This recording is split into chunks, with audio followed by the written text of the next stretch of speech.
bribing city officials is not only illegal, it's mandatory. It's Late Night with David Letterman. Tonight, Moon's like to thank you all for your lovely cards and letters during his recent stay in prison. David Letterman!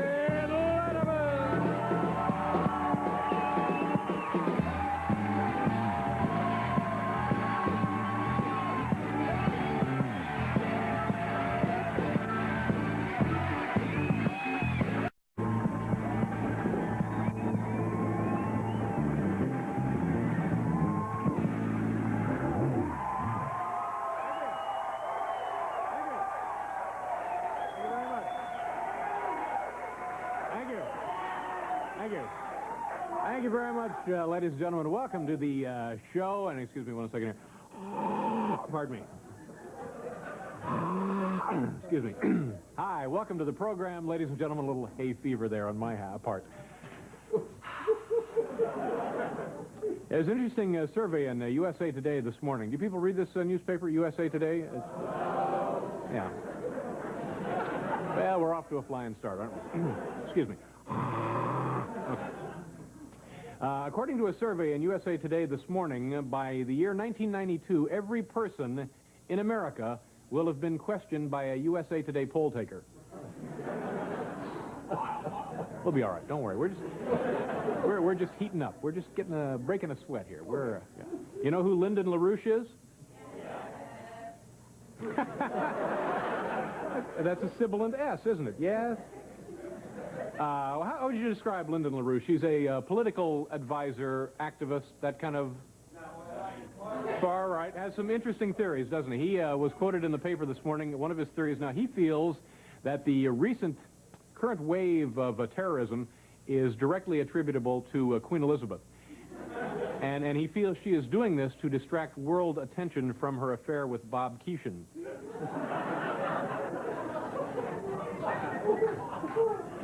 Still, we're just breaking a sweat here, Paul. We'll be all right. I got plenty of these, so there's no worry. It's not like we're going to run out of great jokes tonight. We have, how many do we have tonight, Kevin? We have four. 4 jokes. Yeah, so we're only halfway home. It's great. I think it's a respectable beginning. Don't you feel that way? Solid foundation. Excuse me. Thank you very much. You know, right there? Oh, Kurt Waldheim is campaigning now for in Austria. He wants to be the president of Austria, and he was campaigning yesterday. You're doing that again. You're hissing, aren't you?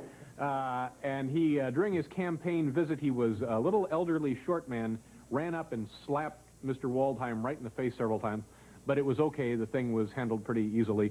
Kurt had the SS haul him off. So there was...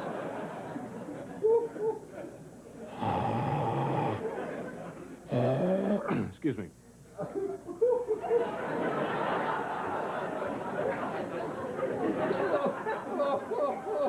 So now we're down to 4, and we know this one is going to be a powerhouse. This one is going to be... The other 3 were just kind of tactical positioning for the big sledgehammer comedy. Just boom! The powerhouse right here will come in, boom, right through your set and be hilarity all across America. Hit right? me. Huh?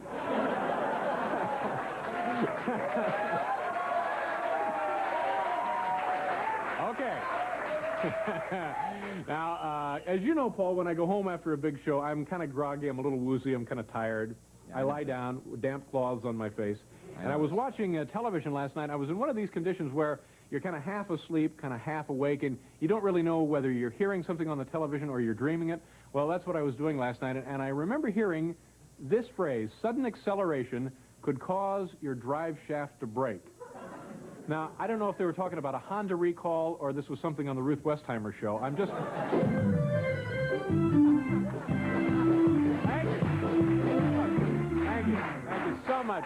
Thank you very much. Oh, boy. People in the studio audience are doing this now. Oh, my. Well, there you have the big 4 of comedy tonight. We got a good show here tonight. Richard Lewis is on the program also.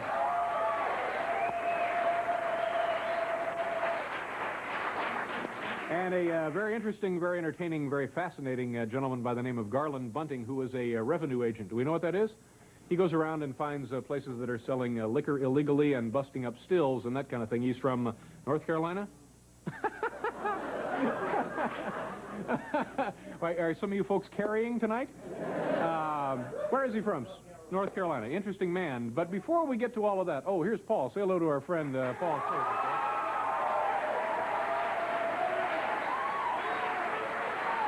Thank you very much. Thank you. Thank you very much. Let the grooving begin. There.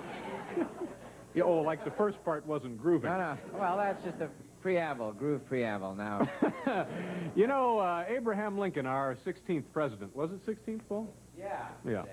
Once said that a man never stands so tall as when he steps out of the way for large comedy props. So, let's take a look now at some of the finest new products and inventions that American technology has to offer. Bring it in, boys, and look out, don't get hurt. New gift items. These will soon be on your store shelves all around the country. Yes, sir. So you can see how big they are. You know they got to be funny, right? You know, everyone loves those cute sayings on mugs and bumper stickers, but let's face it, folks, most are distortions of the truth, if not outright lies. So if you've got integrity, you'll get yourself some of these honest mugs and bumper stickers. For example, this one right here that says, "I go bowling because I'm fat and I drink."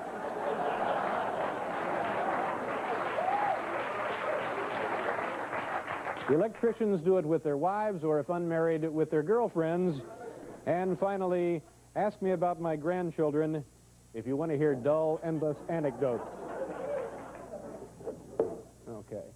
If you have fish as pets, you know how important it is that they get plenty of exercise. So keep your finny friends fit and trim with this. It's the Aquarium Exercise Wheel. Aquarium Exercise Wheel. Let me turn it on for you. And look out. There we go. Okay, maybe.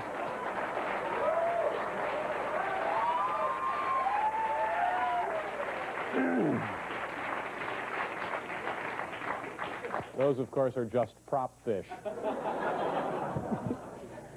Sick and tired of those cutesy refrigerator magnets that look like fruits and vegetables? Boy, I know I am. In fact, they look like anything but refrigerator magnets. Well, now you can amaze and baffle your friends with this set of magnet-shaped refrigerator magnets. Take a look at these boys. Yes, it's an old-fashioned idea with a jet-age twist. Magnet-shaped refrigerator magnets. An old-fashioned idea. An old-fashioned idea with a jet-age twist. Excuse me, Yes, Dave? Paul, what can I do for you? Oh, there is a camera. What exactly is a jet-age twist? It's just a gimmick. Nothing. Okay, let's move right along, shall we, ladies and gentlemen? Do you have a cluttered desk? Well, take a tip from nature's neatest creature, the spider. With this artificial desk web, let me show it to you right here. There it is. You'll be able to keep your belongings in apple pie order, and yes, like the real thing, it stops bugs in their tracks. A stapler, a tape dispenser, a telephone, paper clips, pencils, a rubber stamp, a notebook, and many, many more.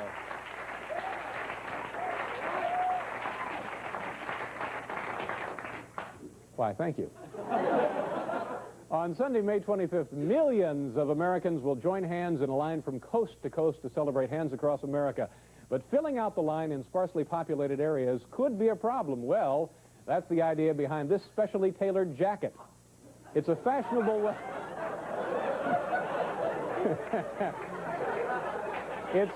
It's a fashionable way to say, hey, people, let's get involved.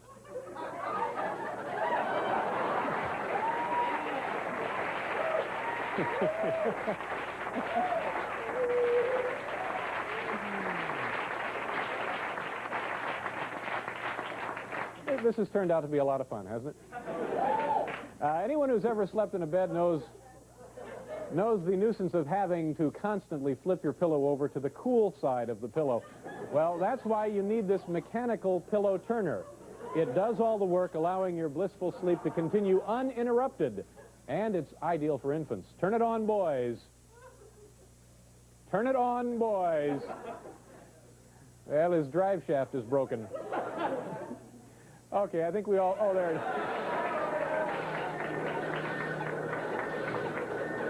Why don't you get up and get a job? Get out of bed and go to work, you bum. Okay.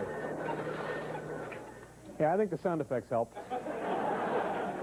You know, kids, ant farms have always been a priceless introduction to the workings of nature, but staring at those tiny insects could give your youngster a headache, and that's why I recommend the new improved version of that. It's simply called the Dog Farm, and here it is. It's the Dog Farm.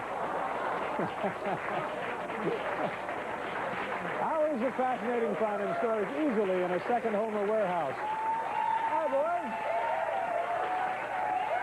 Hello. Poor guy here. We have a really good show for you folks. It will begin, a couple of minutes from now, so come on back, folks. Thanks for being here. And it says here, proper forms of address. Now, what were you going to say when you meet Princess Di? What are you going to say? Swell to meet you, Your Majesty. I don't know. Yeah. You know. No, that's wrong. What do you say? But do you know how you address them? You're right about, yeah, you're right about Your Majesty. Your Majesty. Except for the King and Queen, Mother, both of whom are addressed as Your Majesty. All family members are addressed as Your Royal Highness. So you say Your Majesty. If you are presented to the royal family, which I'm guessing you will be, right? I don't know. Maybe. If you mean you're going all the way out there and you don't even know if you're going to be presented? Well, you know, when you've got to show You're going up. to try and cut in line or something? Yeah, I'm going to try to cut in line, yeah. All right. If you are presented to the member of the royal family, now you better be presented. Okay. Yeah. If we've gone through all of this and you're not presented... If I am. What do you mean we've gone through? Well, we had to rearrange schedules. We have to get a new guy in here to take your place, Well, and it's just been a madhouse. All right. If you are presented to a member of the royal family, you do not speak first. Okay. All right. You wait for the royal personage to speak first. Your conversation will be limited at best. No kidding. For example, at Wimbledon, the Queen might praise the American players' performances, to which you would reply, "Thank you for those kind words, Your Majesty." Okay. Well, let me hear you say it. Well, I'll be set me up, Charles. as we say. Paul, we all certainly admired your play this afternoon.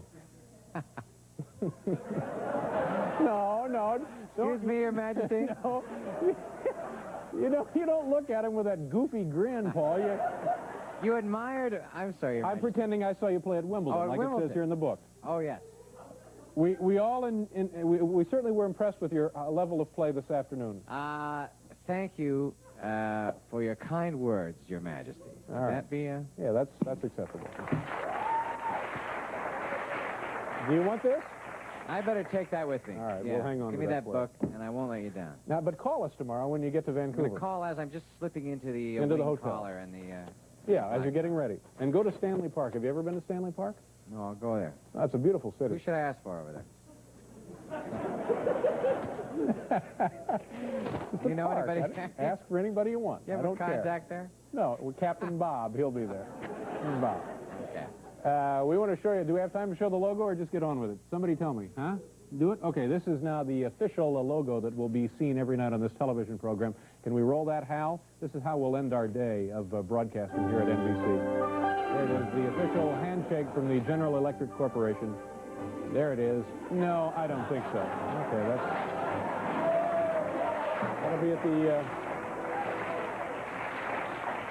that'll be at the end of our program each night. Okay, we got a great show. Oh, I better bring him out, shouldn't I? I better bring him out. For over 20 years, make that 30 years, my first guest has been creeping around the backwoods of North Carolina looking for moonshiners. He is a very entertaining gentleman, and it's a pleasure to welcome him back to this program. Please say hello to Mr. Garland Bunting.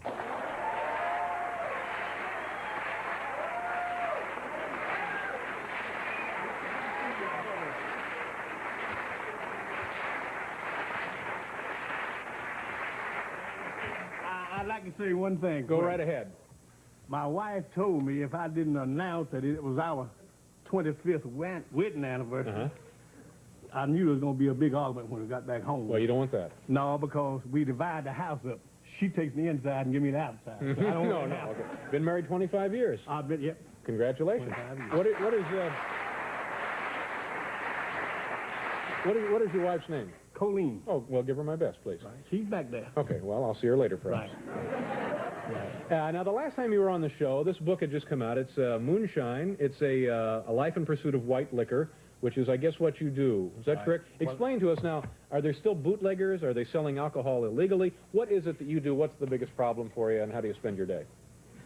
Well, now, if I was talking to a lawyer, I'd say my job is to inspect, detect, and correct the illegal transaction of alcoholic beverages throughout the county of Halifax and surrounding counties and assist other agencies. In what state is this? This is North Carolina. Is this a big crime? Does it represent millions and millions of dollars a year? It did at one time, but now it's slowed down. You're shutting it down, are you? Well, drugs and cigarettes has shut it down. Taken over. Yeah. Now, do you deal in drugs and cigarettes at all? Well, or just the... drugs, no cigarettes. Yeah. Of course, I get mixed up in cigarettes sometimes when they're loading wares. You know, they load the same wares in you know, where they sell sugar, jars, and jugs. They also sell cigarettes, and they slip out in the nighttime. You can't tell what they got on there till you follow him. Yeah. But if he starts north and goes as far as Maryland or somewhere, you know it's not going to a steal, so we go back. Yeah. So that's a lot of work that you've invested. That probably A lot of work for nothing. There's a commercial featuring you for New Yorker magazine running right now. Do for the people a little bit of what you say there, so they get an idea of what your work is like. Well, I say the way to sneak up on a moonshine still depends a lot on the weather. A dry, quiet night with no wind blowing, you break just one small stick and you open yourself up for a load of buckshot and no flowers on your grave. Yeah. And then I say, Reverend, you safe to get a shot at a moonshiner. He might get better, but he'll never get well. That's right. I've had them tell me that in the woods. You know, I'd be in there working undercover with them. Yeah. And they said, I believe I hear old so-and-so slipping around. But if I get my sights on him, he might get better, but he'll never get well. That's right. Now, do you get shot at? Have you been shot at in your career? I was shot at last Thursday twice. Twice last Thursday. I was slipping around behind a trailer where I had information there might be a steal, and I saw a rubber hose hanging up there and a gas tank and a barrel, you know, the type used in steel. And I was trying to slip in there close enough to get some odor where I could smell it, to get enough probable cause to get a search warrant. Yeah. And two big hounds came out, yow, yow, yow, and when he did, he run out the back door with his gun. Tow, tow, cut down twice on me. So I backed up. Yeah. You backed up. I had to back up, yeah. That's too hot for me. Now, was the guy doing something illegal there? I don't know. I hadn't found out yet, but I think he is by him shooting. I believe he is. That's gonna be another element of my probable cause. You see what I mean? Yeah. So you're gradually building a case. Right, I'm building. Now, when you go in to check out an area or a new surrounding for illegal alcoholic activities, you do go underground and you use disguises, don't you? Right. Well, that's when I'm working undercover. See, part of the time I work in the West, away from my country. Yeah. I work undercover. Oh yeah. Yeah. And describe that. What is well, that? I go in. I have to go in there and do anything I have to do. Peddle fish, sweep street, drive taxis. So you buses, trucks. pretend you're actually selling fish. Right. Now, how would that work? You go into a new community. Well, and don't they know you all over the state anyway by now? No, you'd think they would, but I took my wife in the edge of the mountains last Thursday night. Yeah. And we went into a little old cafe. She said, you know they're going to know you. I went up to see some informers. Yeah. And I said, they don't. And we went in there to eat and walked around. And finally, she walked up to the cashier and said, do you ever seen this man before? I said, no, I don't believe I have. She asked me that. She got to blow your cover. No, well, I had been 10 or 12 miles back in the country. You know? And she said, well, he's a celebrity. He said, oh, yes, I have seen him. I've seen him on David Letterman show. No, but what I'm saying is now that would inhibit your work. That's exactly right. But they didn't notice it until she pointed it out. That's right. She opened her mouth. Well, then you're safe there. This hat and this suit of clothes, I don't work like this. Yeah. I go to court like this. And I've had a lot of them backwoods people said, Judge, I wouldn't believe nothing he said. When he came out to my house, he had on a pair of hip boots and a pair of striped overalls, and his hair all down his back, short back, and his mouth talking trash. Yeah. But now he looks like a Philadelphia lawyer sitting up here. I wouldn't believe nothing he said. Okay, we'll do a commercial when we come back. I want you to tell me about when you go into a city or a little community and pretend you're whatever you pretend you are, okay? Fishman. Okay, we'll be a fishman, yeah. We'll be back here with Garland Bunning. We got a keen show. I read the book the last time you were on, and it seems like a lot of your work is crawling under bushes, brush, and wading through swamps and just looking for people and waiting and waiting and waiting. Are you in pretty good shape for that? How's your health? Is your health all right? I'm in best shape. Yeah, well, that's good. There ain't a man in my country can stay with me right now. Yeah. In the woods. You're wily. Running, I tell you, I run down a 22-year-old drug pusher about 3 weeks ago. Yeah. And there's a bunch of fat policemen out there on the lot. The sergeant said, you're going to have to go on and die. Gonna have to do it? You're going to have to go on the dive, lose some of that weight. This old man outrun you. Yeah. But you're talking about the fish, man. You know, I had a truck with a box fixed on the back of it, and I'd back down into a section and start talking trash. You know, I said, string out your dish pans. Here come the fish, man. I got catfish, carp, and eel. The more you eat, the better you feel. I ain't got but a few more left. If you don't come get them, I'm going to eat them myself. Such junk as that. That's like the old fish man do, you know. And people would buy the stuff? Oh, man, you start talking trash. You know, get up this time, I'm going to sing you a little song entitled, The Farmer's Daughter Was a Red-Hot Mama, but the Iceman Cooled Her Down. You know, sweetheart. Sweetheart, take your lip from mine so I can spit, you know, or something like, the farmer's daughter was a red-hot mama, but the Iceman cooled her down. And while they're busy looking at you, what are you doing? You're sort of eyeing the crowd, right? What you do, you gain the confidence. Yeah. You go in there and talk, just like you know. Yeah. You're up here talking trash, people can relate to you. You know what I mean? They can relate to you. And anytime people can relate to you, they like you. Yeah. And they're going to buy your wares. And then you gradually sucker them into your confidence, and then you make a bust. Well, what they do, they see me out there as a fish man, and when I go to his house, I'm not a stranger. Yeah. Oh, yeah, come on in, fish man. What you want? You'd go to the house because you thought that the guy was selling on Sunday or after hours or something? No, like selling white liquor, illegal whiskey. Now, it's illegal to sell any white whiskey. Yeah. Now, what is white whiskey? White whiskey is stump, it's skull cracker, you know, bush whiskey. What are some of the other names for it? Well, it's skull cracker, bush whiskey, bark whiskey, white lightning, moonshine, San Juan possum juice, anything. San Juan possum yeah, juice. You know, if a possum falls in it. Now, do things fall in it? Absolutely. I've seen dogs. I saw one back in Roanoke Rapids, North Carolina, one time, had a carbide tank buried down level with the ground. Dog comes in there. You know, about all animals like grain. And he came there to eat. And he started eating that grain, and it was fermenting, you know, done got to be alcohol content in it. And he got drunk and fell over in there and passed out and died, drowned. And when they came there, they took sticks and worked him off and left a residue of dog hair and skin right in the thing and run it off. And I said, hey, man, you mean to tell me you sell some of that stuff? He said, I make it to sell. I don't make it to drink. Yeah, that's right. Right. Now, have you ever tasted this stuff? I've tasted of it. Yeah, you can smell it from like miles away, can't you? You can smell I the can corn. smell it a long way. I can smell it a damp night, you know, if it's still running, and I go down a certain road and the wind's right, I can smell it. Yeah. I found how 3 in one night riding roads. Wow. And what do they charge you for? Do you go in and you buy like a quart of this stuff? Well, they got different price. They're just like any other merchant. They get what they think you got, you know. Yeah, yeah. And how drunk you are, you know. Oh, so usually you're probably pretty well gone when you buy this stuff anyway. I make out like I am. You know. Yeah, oh yeah, yeah. So what for a quart? What would you spend on a quart? I'd say $5. So that's a pretty good bargain for a quart of stuff. Yeah. That's why they can compete with the stores, you know, the liquor stores. Sell it cheaper on credit. Sell it to anybody, minors, habitual drunkards, maniacs, anybody else. Do you want, you know?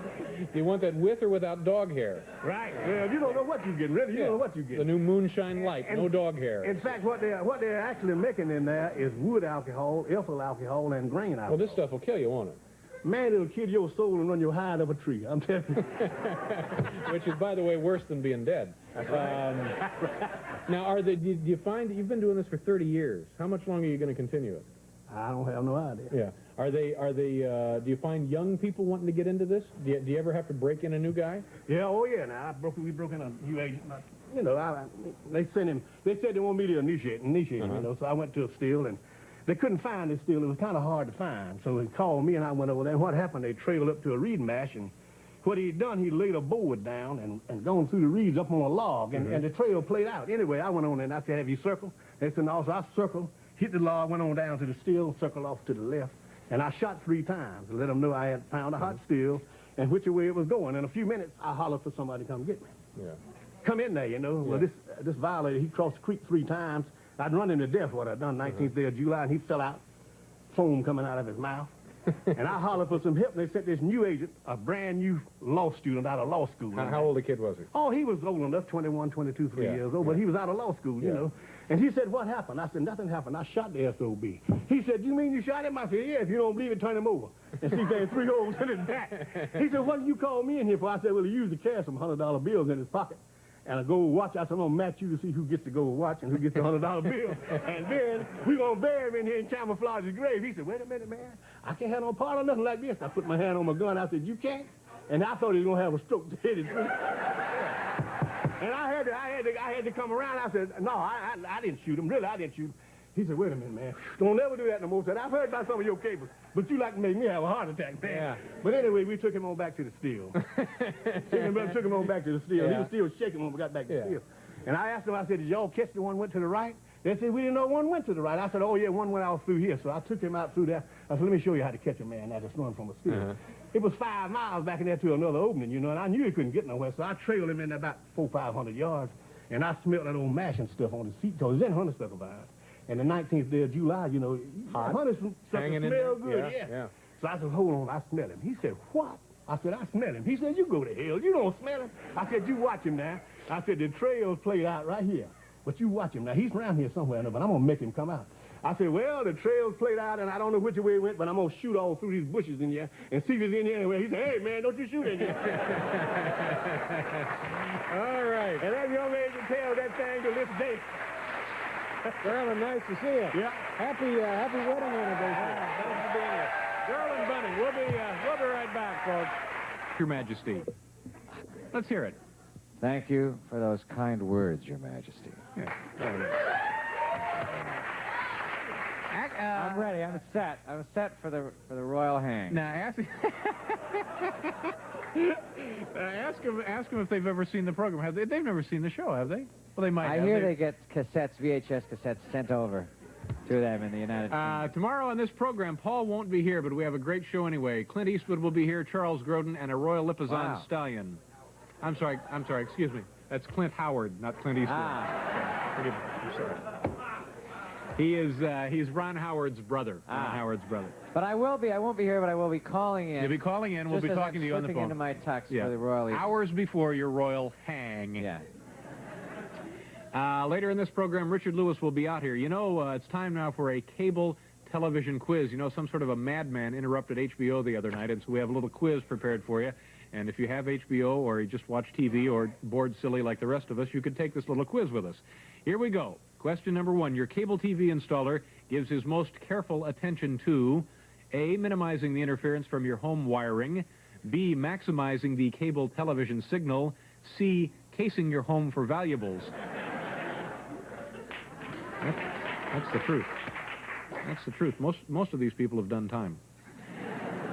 Every day, thousands of subscribers call their cable company and say, I want my A, MTV, B, HBO, C, money back.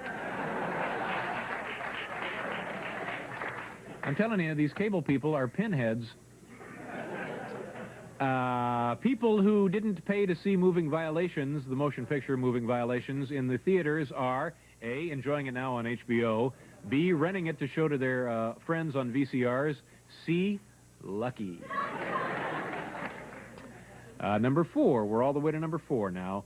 Stations like WGN in Chicago and WTBS Atlanta are called super stations, A, because they cover the entire nation, B, because they can afford more expensive programs than the average independent station, C, for the same reason a short person is called Stretch.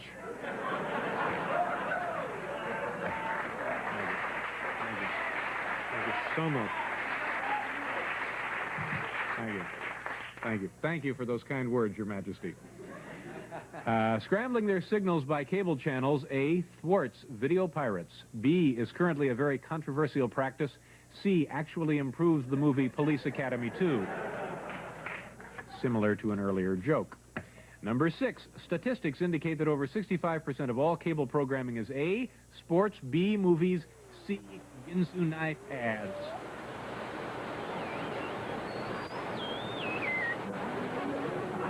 Hello, I'm Grant Tinker, chairman of the board of NBC. You also know me as Captain Midnight. I have interrupted all television broadcasts in the United States to alert the American people to the grave danger of cable TV. By the way, I'm sorry I had to break into The Falcon and the Snowman on HBO the other night. But I checked, and you'll get another 56 chances to see it in April alone. Anyway, just remember, it's stupid to pay for television. Why not enjoy it the way nature intended? No, not in the nude. Free of charge on the major TV networks. I now return you to your regularly scheduled programs. If you're watching NBC now, you'll be joining Tom and all his wacky late-night pals. If you're not watching NBC, screw you.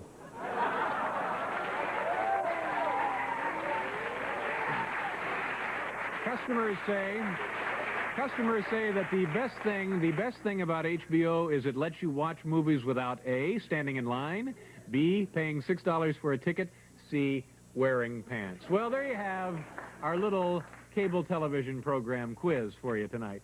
Who's next? Richard Lewis will be out here in a couple of seconds.